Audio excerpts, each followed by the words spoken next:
Alrighty, my name is Lewis Gray, and I'm doing the origins and use of CGI in film. Alright, so to start off, what is CGI? CGI stands for computer generated images, but to the general public and for people who don't know a whole lot about movies, it's just kind of known as animation.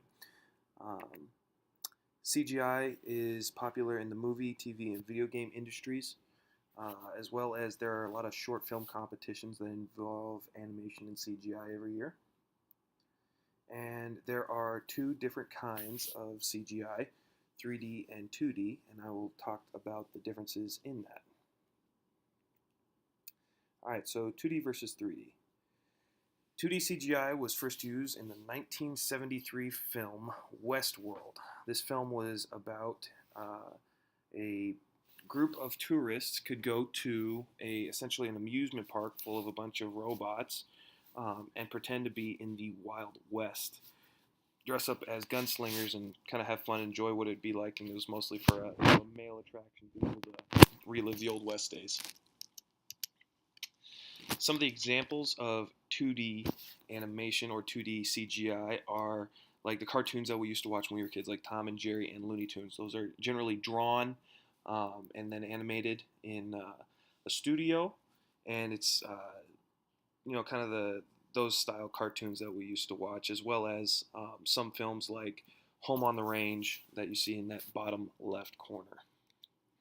And then some other movies that would be 2D animation that were drawn are like Aladdin. One of the more recent examples would be Kubo and the Two Strings, which you can find on Netflix, and Treasure Planet, another Disney classic. And then again, most of the Disney classics that we watched as kids would have been 2D animation. And then also the Studio Ghibli movies were almost all 2D animation CGI. So the Howl's Moving Castle that we just watched is a really good example of 2D animation. All right, 3D animation.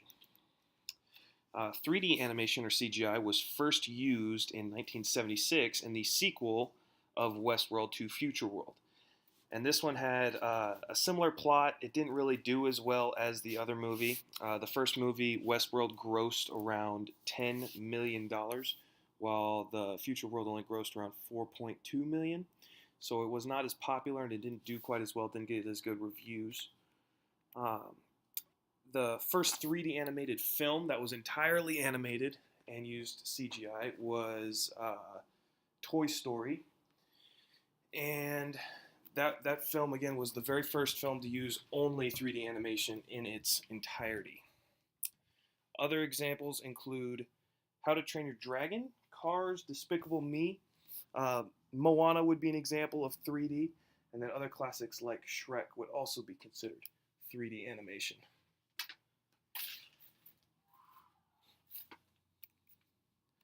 Alright, some classic live-action CGI examples would include Tron from 1982. This was one of the few movies that kind of originated using animation and CGI in it as the main part of the film.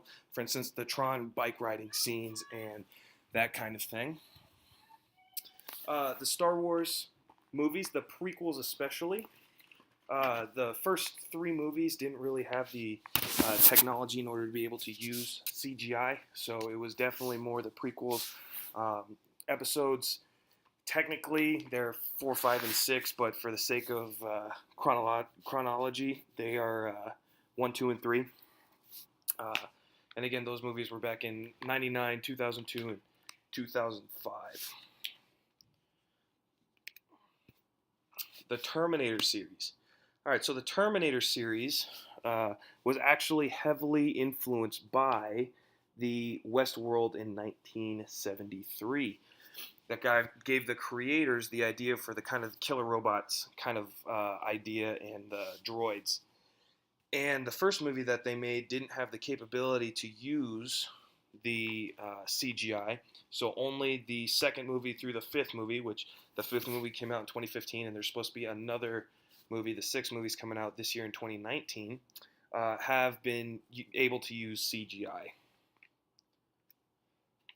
The Lord of the Rings series has used, were big into CGI. They were actually one of the first to use CGI to create an entire main character in Smeagol, also known as Gollum, who was entirely CGI, and then they also had a few other CGI effects in the movies as well. For instance, like Sauron and the effects with the eye and that kind of thing. And then also the Hobbit trilogy that came after relied heavily on CGI with um, the examples of like the dragon Smaug and the orcs and the dogs in the Hobbit. Um, Next one would be Jurassic Park. Jurassic Park really pioneered in 1993 textured CGI in animation. So the Tyrannosaurus Rex that was CGI, they were the first ones to really kind of give the skin detail and make it really feel like that dinosaur was real and coming at you and that kind of thing when it was chasing the Jeep. Gave that whole new kind of detail to CGI. The highest grossing animation or animated films include The Incredibles 2 in 2018. This is the most recent Incredibles film, which grossed $607 million. This movie was incredibly popular, especially since the first movie came out back in like 2005. So we've waited almost 14 or 15 years in order to be able to see it. So it was super popular when it came out, and my entire generation who watched it as kids were able to finally see it as almost adults and adults. Finding Dory back in 2016, again, another movie that is a sequel to a movie back in the early 2000s of Finding Nemo. Again, this was also another movie that really kind of pandered to my generation for a movie that we saw as kids, and we finally get to see the sequel as adults. And it grossed $487 million. So The Incredibles 2 kind of blew all the competition out of the water by almost $130 million. And then Shrek 2 back in 2004. The entire Shrek series itself was a super popular franchise, but the Shrek 2 has grossed the most out of all of the Shrek films, and is generally also a very well-liked movie. And then, of course, The Lion King. The Lion King is in one of Disney's most popular classics of all time, with $423 million back in 1994 when the movie was created. Even today, we're still seeing a lot of hype around The Lion King, especially with the new live action that's coming out. So we'll see if that's going to be able to keep the glory of Lion King that we saw as kids. Now for the highest grossing live action CGI. Avatar back in 2009 with $761 million was definitely the highest grossing CGI movie that has come out so far. It kind of pioneered and was groundbreaking in the art and just look of CGI in film. It was a beautiful looking film, and that made up for a lot of the shortcomings that a lot of critics had about it with the story and just generally how they didn't like some of the characters were kind of expendable and that kind of thing. The look and feel of the movie really made it push past some of those shortfallings and generally made it a great movie for people to enjoy. Next would be The Beauty and the Beast in 2017 with $504 million. This was just, again, recent in 2017. And it was a huge hit. Disney has been able to make a lot of money off of these live-action remakes that they've been doing. And we'll see, again, with Lion King, see how that lives up, because that's coming in this year. Lion King is going to be dropping live action, along with a few other live-action films that they're looking at doing. Transformers. Again, this is an entire franchise that heavily relies on CGI for especially the fight scenes, the robots, and the space battles, that kind of thing. Grossed about $403 million. And Revenge of the Fallen, which I think is the third movie, came out in 2009. But again, the entire series has done fairly well when it comes to CGI animation and making really good money.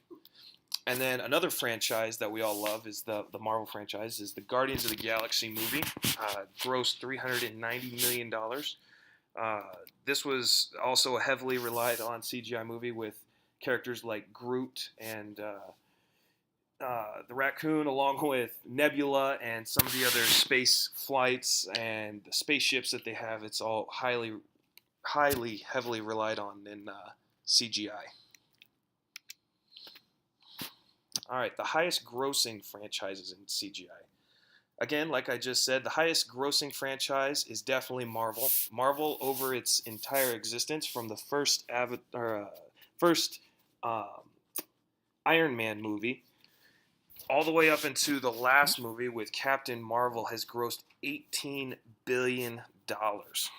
This is more than any of the competition, and as you'll see here next, the next closest is Star Wars, which is $9 billion over the years, and it has been, especially more recently, the first few movies, again, like I said, with the episodes 4, 5, and 6, didn't really have the capability to use CGI. They had to use different matte painting kind of techniques in order to be able to get some of those looks that they wanted, but especially the newer movies, since Disney bought the franchise, have really had a lot of really good CGI in it. And again, those prequels, episodes 1, 2, and 3, have a lot of CGI in them, regardless of your opinion how good or bad it is.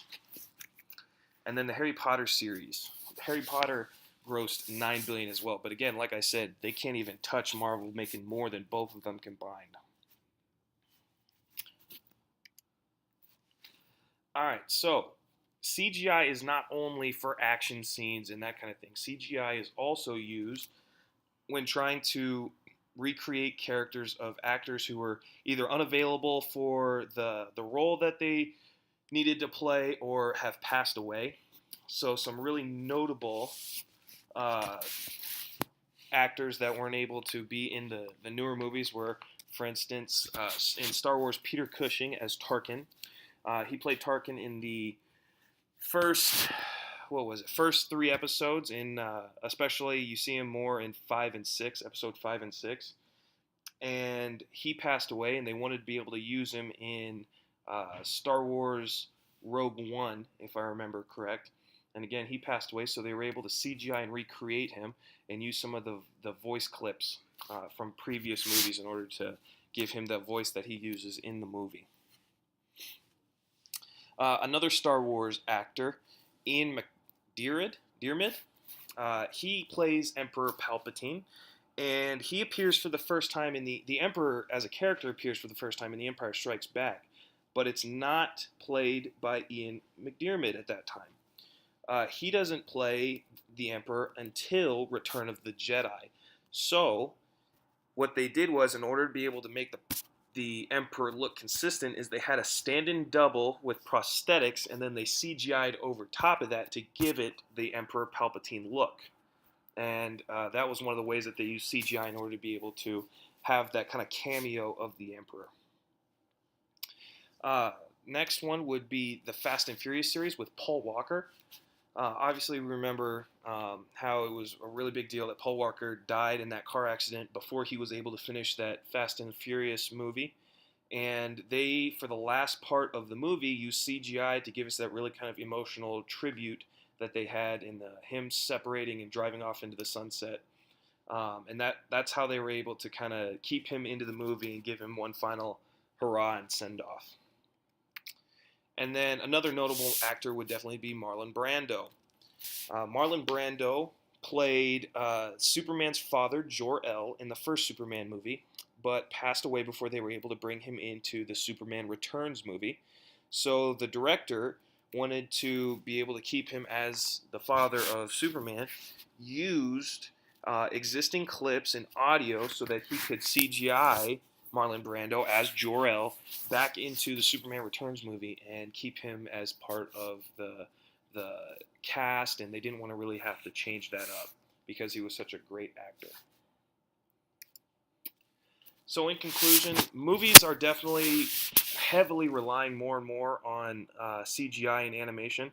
We can see it especially with these next upcoming several films this year, along with Pikachu, The Lion King, and Avengers. They are all going to have very, very high quality animation and CGI, especially compared to how's it's come in the past 40 and 50 years. So it's going to be just a whole new way for people to be able to continue to have action and add a whole new layer of beauty and color to these films that, like I said, 20 years ago would not even be conceived as possible.